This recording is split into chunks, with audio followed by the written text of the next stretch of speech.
got so much motherfucking.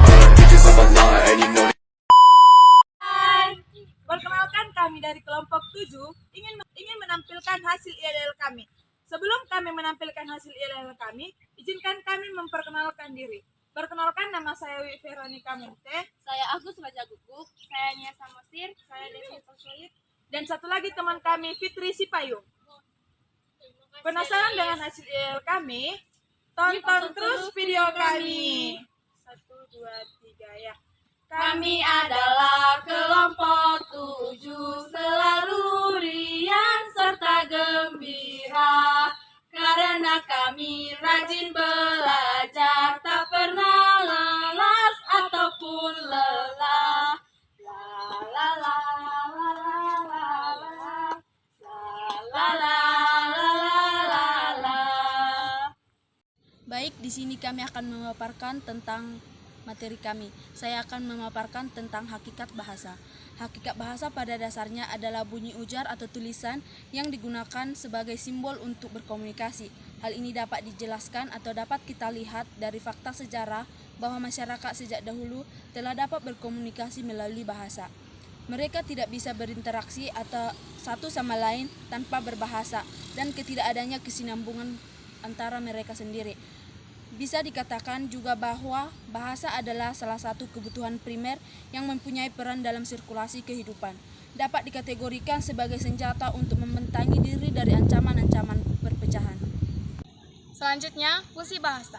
Secara umum, bahasa berfungsi sebagai alat komunikasi. Antara lain, saat yang pertama, fungsi informasi, yaitu untuk menyampaikan informasi antara timbal balik dari masyarakat maupun anggota keluarga. Yang kedua, fungsi ekspresi diri, yaitu untuk menyampaikan perasaan, sikap, emosi, gagasan, atau tekanan-tekanan perasaan dari para pembaca. Yang ketiga, fungsi adaptasi dan integrasi, yaitu untuk menyesuaikan serta membaurkan diri dengan masyarakat melalui bahasa. Yang keempat, fungsi kontrol sosial. Bahasa berfungsi untuk mempengaruhi sikap dan pendapat orang lain. Dengan bahasa, seseorang dapat mengembangkan kepribadiannya serta dapat mengembangkan nilai-nilai sosial. Karakteristik bahasa. Karakteristik bahasa dibagi menjadi 5, yaitu yang pertama, bahasa bersifat arbitrter. Artinya, hubungan antara lambang dengan yang dilambangkan tidak bersifat, bisa berubah dan tidak bisa dijelaskan. Yang kedua, bahasa bersifat produktif. Artinya, dengan sejumlah besar unsur yang terbatas, namun dapat diubah satu-satuannya. Yang ketiga, bahasa bersifat dinamis. Artinya, bahasa itu tidak lepas berbagai kemungkinan atau selalu mengikuti perubahan dan perkembangan zaman. Yang keempat, bahasa bersifat beragam. Artinya, sebuah bahasa mempunyai kaidah-kaidah pola. Yang kelima, bahasa bersifat manusiawi. Artinya, bahasa sebagai alat komunikasi verbal yang hanya dimiliki serta dikembangkan oleh manusia.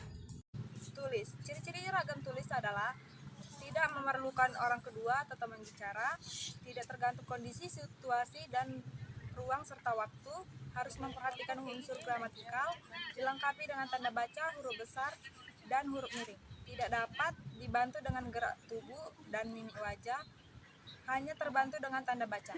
2. Ciri-ciri ragam bahasa resmi. Menggunakan unsur gramatikal secara eksplisit dan eksisten, menggunakan imbuhan secara lengkap, menggunakan kata ganti resmi, menggunakan kata baku, menggunakan EYD, serta menghindari untuk kedaerahan.